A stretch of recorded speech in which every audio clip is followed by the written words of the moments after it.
इसके बाद कथा आती है कि राजा परीक्षित के पुत्र जनमेजय ने अपने पिता की मृत्यु का बदला लेने के लिए सर्प सत्र किया, सर्पों के विनाश के लिए यज्ञ किया कि मेरे पिता की मृत्यु सर्प के काटने से हुई, मैं सर्प प्रजाति को ही समाप्त कर दूंगा। बहुत बड़ा यज्ञ किया, अनेक सर्प उस यज्ञ के द्वारा मृत्यु को प्राप्त हो गए।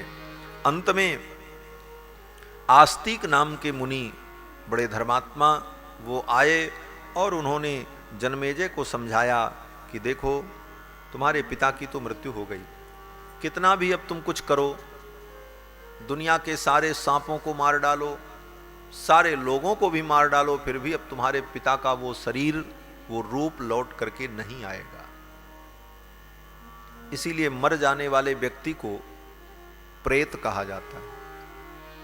ये भूत और प्रेत शब्द का अर्थ लोग यही समझते हैं, भूत माने कोई डरावनी वस्तु, प्रेत माने कोई डरावनी वस्तु। लेकिन भूत प्रेत शब्द का शाब्दिक अर्थ है, भूत का मतलब जो बीत गया, भूतकाल, वो गया, अब वो लौट के आने वाला नहीं। जो काल बीत जाता है वो फिर आता नहीं। तो जो व्यक्ति भूत हो गया, भूत मतलब बीत गया, अब वो तुम्हें मिलने वाला नहीं, उसका मोह छोड़ दो। प्रेत, बोले प्रेत का मतलब है प्रकृष्ट रूपेण इतः गतः, इण गतौ धातु है व्याकरण में, इण गतौ धातु से प्रेत शब्द की निष्पत्ति होती है। प्रेत का मतलब प्रकृष्ट रूपेण गतः, जो इतनी दूर चला गया कि अब तुम्हारे पास वो लौट करके आने वाला नहीं है। इसीलिए मृत व्यक्ति को, मरे हुए व्यक्ति को प्रेत और भूत कहते हैं। प्रेत भूत का मतलब वो नहीं कि वो भूत प्रेत जिस अर्थ में हम लोग समझते हैं उस अर्थ में नहीं समझना चाहिए। प्रेत और भूत का मतलब जो व्यतीत हो गया। इसीलिए जब श्राद्ध किया जाता है तो मरने वाले व्यक्ति को प्रेत कह करके ही पिंडदान होता है। अमुक प्रेताय इदम पिंडम ते मया दीयते तौ प्रतिष्ठताम, प्रेत शब्द का ही उच्चारण होता है क्योंकि वो जा चुका है। तो महर्षि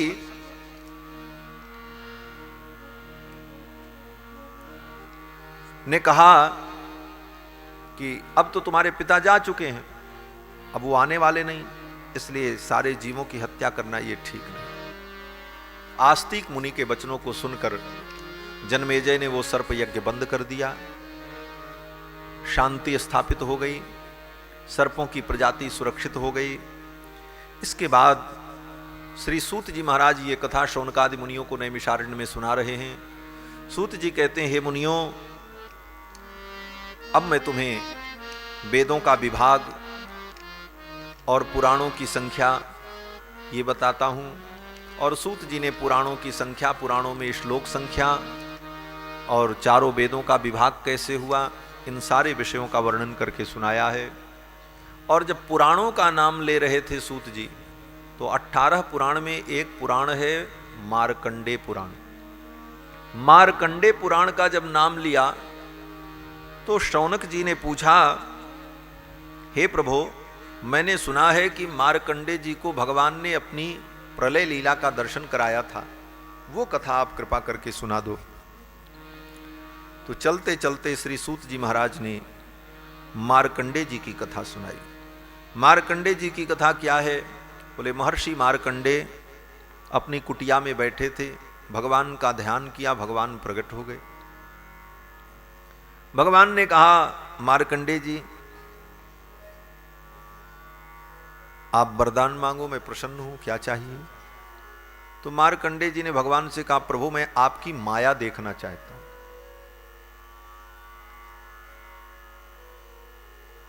भगवान ने कहा, मेरी माया क्या करोगे देख करके, जाने दो, ये सब जो देख रहे हो सब माया ही तो है। बोले नहीं महाराज, ये तो हम देख रहे हैं, लेकिन माया की विलक्षण लीला मैं देखना चाहता हूं कि आपकी माया प्रलय लीला कैसे होती, ये देखना चाहता हूं। भगवान ने कहा, अच्छा ठीक है, समय आएगा तो मैं दिखाऊंगा।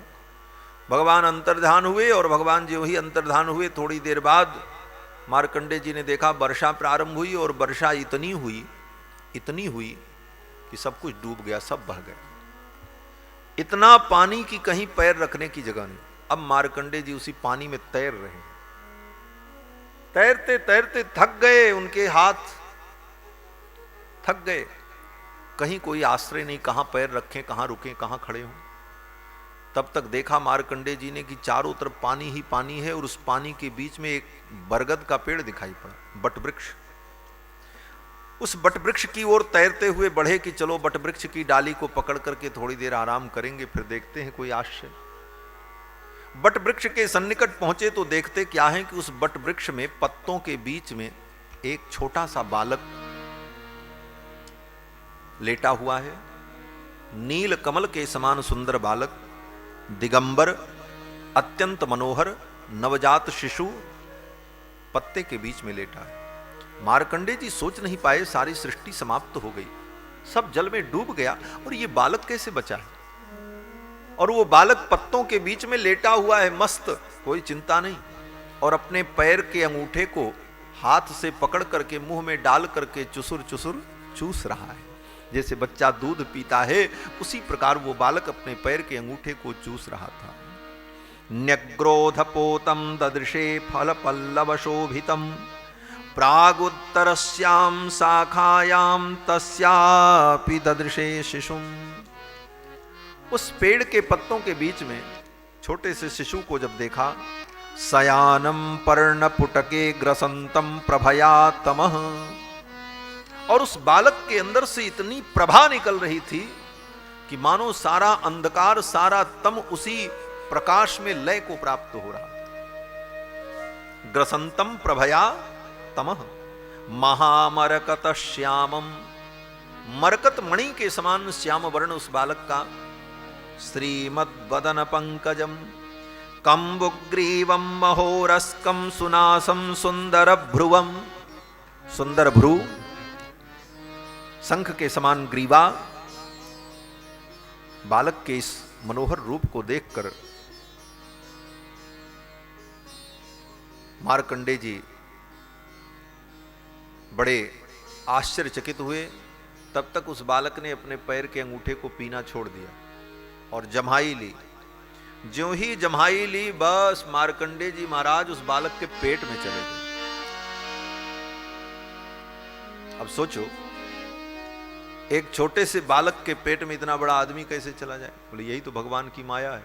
सुई के छिद्र में, सुई का छिद्र कितना पतला होता है जिसमें धागा डालते हैं, आंख कमजोर हो जाए तो वो भी नहीं दिखता आदमी। लेकिन भगवान की माया तो ऐसी है कि सुई के छिद्र के अंदर से हाथी पार हो जाए, यही भगवान की माया। यहां कुछ असंभव नहीं। माया का मतलब ही है जो है नहीं लेकिन दिखाई पड़े, वही तो माया। आखिर जादूगर जो माया जाल दिखाता है, क्या दिखाता है? एक सामान्य मनुष्य तंत्र मंत्र के बल पर थोड़ी सी माया सीख लेता है तो ऐसी माया दिखाता है। एक डिब्बा सामने रखा, उस डिब्बे में से कबूतर निकाल दिया, खरगोश निकाल दिया, पता नहीं कितने कितने सामान निकाल देते। जब एक डिब्बे के अंदर से सामान्य मानव अपनी बुद्धि की माया से कितनी चीजों को दिखा सकता है, तो ये परमात्मा तो मायावी ही है, सारी माया के अधिपति हैं भगवान। मार्कंडेय जी मुंह में चले गए और जब पेट में गए तो देखते हैं वहां भी अथाह जल, वहां भी पानी ही पानी। फिर बालक ने सांस ली, बाहर आए, फिर सांस लिया, फिर भीतर गए। इस प्रकार भीतर बाहर मार्कंडेय जी आते जाते रहे। कितने बार आए? बोले अनेकों बार। अंत में मार्कंडेय जी ने भगवान के चरणों में प्रार्थना की, प्रभु मैंने देख ली आपकी माया। ये बालक कोई और नहीं था, भगवान नारायण ही बाल रूप में विराजमान थे। करारविंदेन पदारविंदम मुखारविंदे विनवेशयंतम बटस्य पत्रस्य पुटे शयानम बालम मुकुंदम मनसा स्मरामि। ये बाल मुकुंद भगवान। फिर तो भगवान ने अपनी माया को समेट लिया। जहां पर मार्कंडेय जी थे अपनी कुटिया में, वहीं पर अपने आप को मार्कंडेय जी ने पाया। न कहीं पानी न कहीं प्रलय, यही भगवान की माया है। माया का मतलब, बोले माया में दो अक्षर है, मां और या।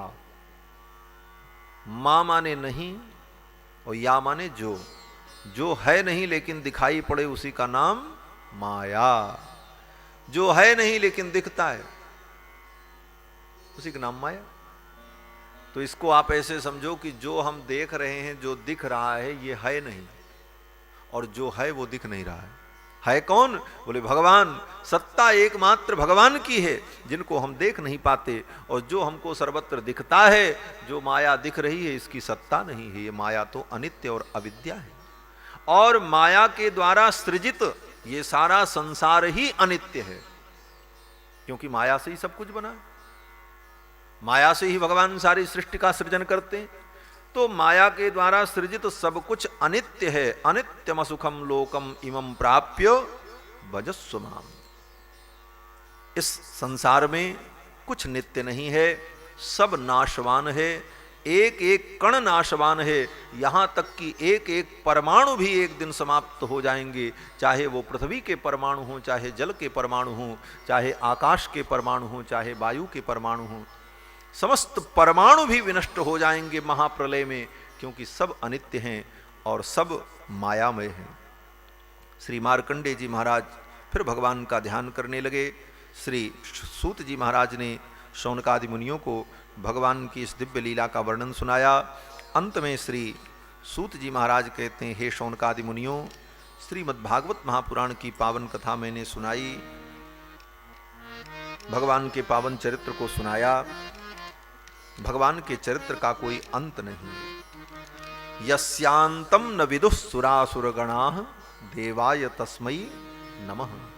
जिन भगवान के गुणों का अंत देवता, दानव, बड़े बड़े मनीषी भी नहीं पा सके, ऐसे भगवान के चरणों में मैं प्रणाम करता हूं।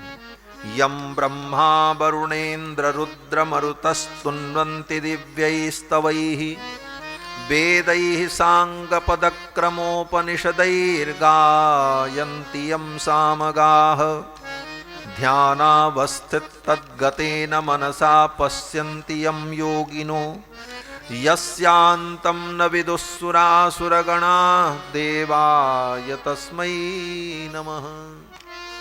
चारों वेद जिस परमात्मा का गान करते हैं, ध्यान की अवस्था में बड़े बड़े मुनि जिस परमात्मा का दर्शन करते हैं, यम ब्रह्मा वरुणेन्द्र रुद्र मरुतस्तुन्वन्ति दिव्यस्तवैः, ब्रह्मा शंकर वरुण ये सारे देवता जिन भगवान की निरंतर स्तुति करते रहते हैं, ऐसे भगवान के चरणों में हम प्रणाम करते हैं। सूत जी महाराज ने भगवान के चरणों में प्रणाम किया और कहा, हे मुनियों, ये श्रीमद्भागवत कथा सभी पुराणों में उसी प्रकार श्रेष्ठ है जैसे नदियों में गंगा श्रेष्ठ है। ये श्रीमद्भागवत महापुराण 18 पुराण में उसी प्रकार श्रेष्ठ है जैसे भगवान के भक्तों में भगवान शंकर है। ये श्रीमद्भागवत महापुराण समस्त वेद और उपनिषद का सार है, और ये ज्ञान, श्रीमद्भागवत रूपी ज्ञान भगवान के द्वारा ही विस्तृत किया गया है, इसका विस्तार किया गया है। सूत जी कहते हैं कि सर्वप्रथम भगवान नारायण ने ये ज्ञान ब्रह्मा जी को दिया, और फिर ब्रह्मा जी के हृदय में बैठ करके भगवान ने ये भागवत का ज्ञान नारद जी को दिया। कस्मै येन विभासितोऽयं तुलो ज्ञान प्रदीप पुरा तद्रूपेण च नारदाय। ब्रह्मा के रूप में भगवान ने ही ये ज्ञान, ये परमहंस संहिता नारद को प्रदान की। मुनये कृष्णाय तद्रूपिणा, और नारद मुनि के रूप में भगवान ने ही ये ज्ञान वेदव्यास जी को दिया, और फिर वेदव्यास जी के रूप में भगवान ने ही ये ज्ञान शुकदेव जी को दिया, और फिर शुकदेव जी के रूप में भगवान ने ही ये ज्ञान राजा परीक्षित को दिया। ये कथा सुनाई। इसीलिए कहा गया कि प्रत्यभाषत धर्मज्ञो भगवान बादरायणी। शुकदेव के रूप में भगवान ने ही राजा परीक्षित को ये कथा सुनाई, और फिर इस कथा को संसार के लोगों ने प्राप्त किया, अनुभव किया। ये कथा मैंने आप लोगों को सुनाई, और अब ऐसे भगवान के चरणों में प्रणाम करो जिन भगवान की कृपा से, जिन भगवान के नाम का उच्चारण करने से जीव समस्त पापों से मुक्त हो जाता है। और अंत में श्री सूत जी महाराज ने भगवान के भक्ति का स्वरूप क्या है, किस प्रकार अनन्य भक्ति करनी चाहिए, ये बताते हुए सूत जी कहते हैं, हे मुनियों, बस भगवान से एक ही प्रार्थना करनी चाहिए। क्या प्रार्थना? कि कहीं भी हमारा जन्म हो, किसी भी योनि में आप हमें भेजो, हमें कोई आपत्ति नहीं, लेकिन मैं आपकी माया के परवश में न हूं, आपके चरणों का प्रेम बना रहे। जहीं जोनि जन्मों कर्म बस तह राम पद अनुराग। कहीं भी हमारा जन्म हो, आपके चरणों का अनुराग मिले। यही भागवत का सार है। सूत जी कहते हैं, भवे भवे यथा भक्ति ही पादयोस तव जायते। किसी भी योनि में हमारा जन्म हो, लेकिन आपके चरणों की भक्ति मुझे प्राप्त हो। तथा कुरुस्व देवेश, हे देव ऐसी कृपा करो।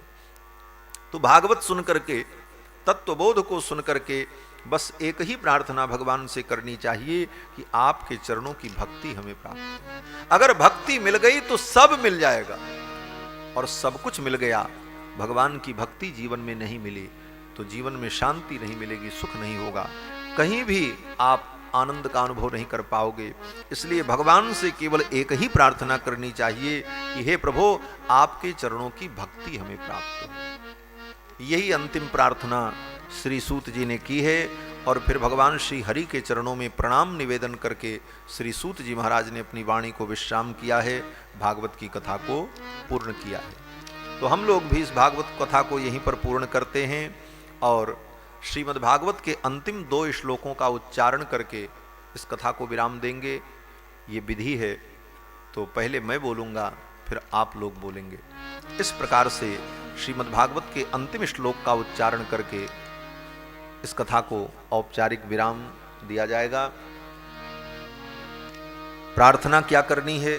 बोले यही प्रार्थना करनी कि हे प्रभु, अपनी गति और मति के अनुकूल हमने जो कुछ श्रवण किया, जो कुछ हमने समझा, वो ज्ञान, वो भक्ति हमारे हृदय में दृढ़ हो, आपके चरणों में निष्काम प्रेम हो, बस ऐसी कृपा करो।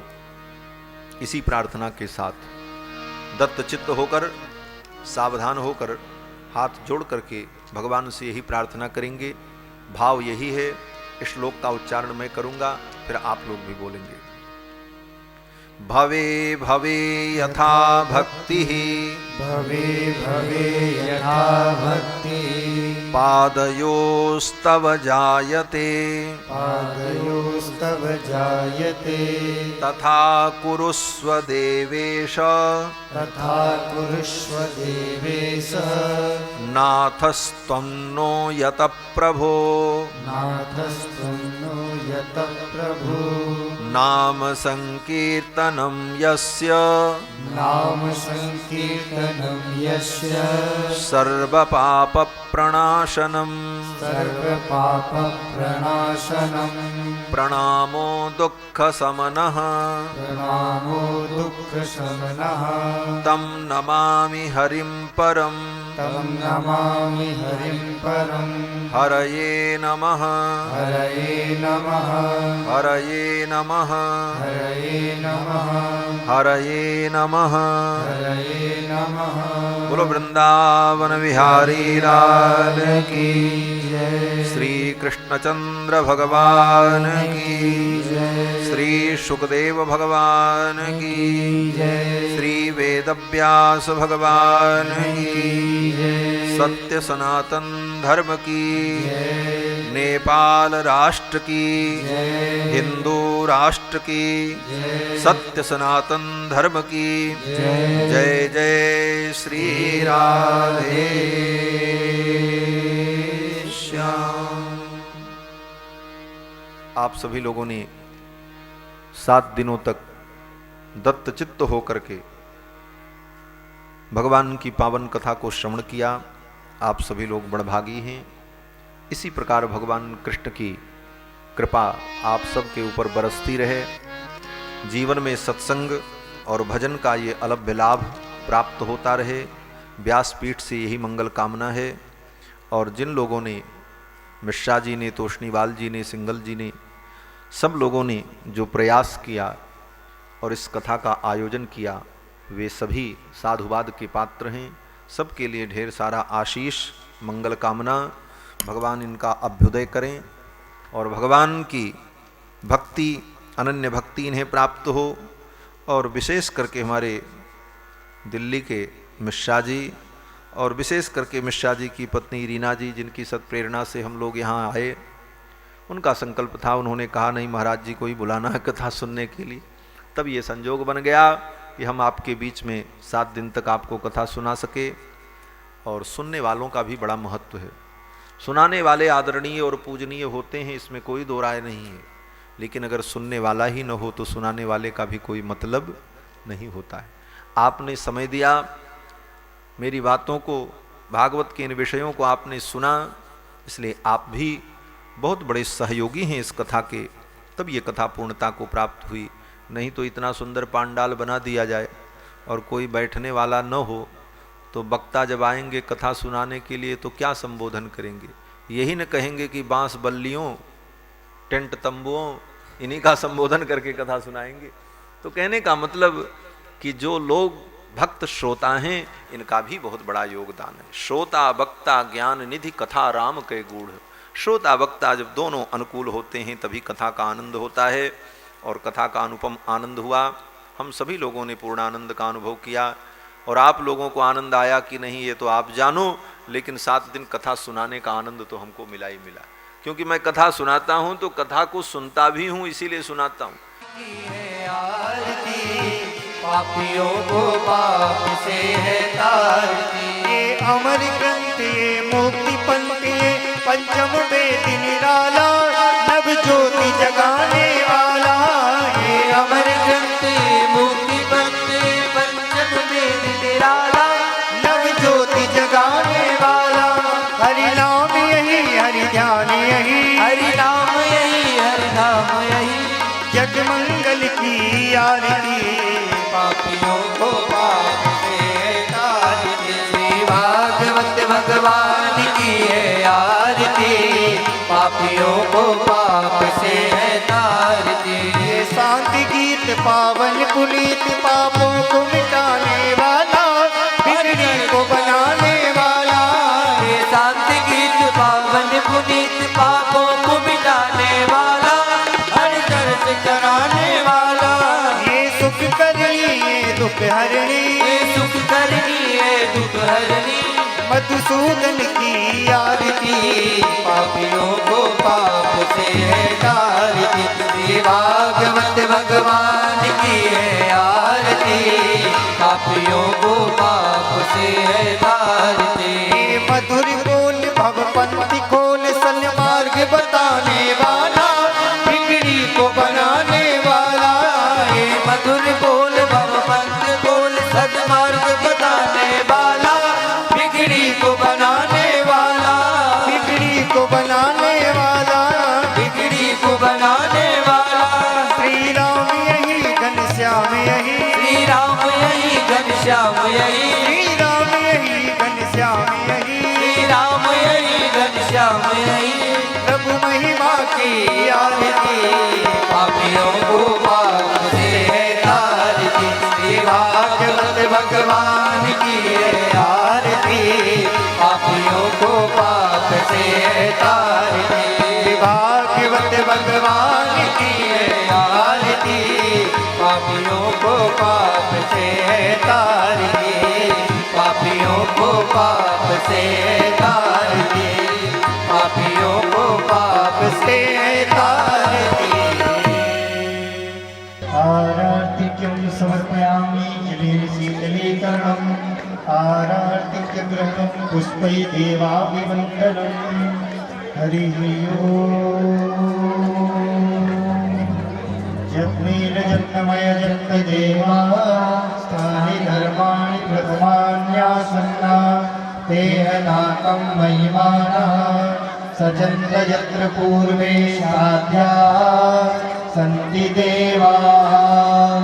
ॐ नारायणाय विद्महे वासुदेवाय धीमहि, तन्नो विष्णु प्रचोदयात्।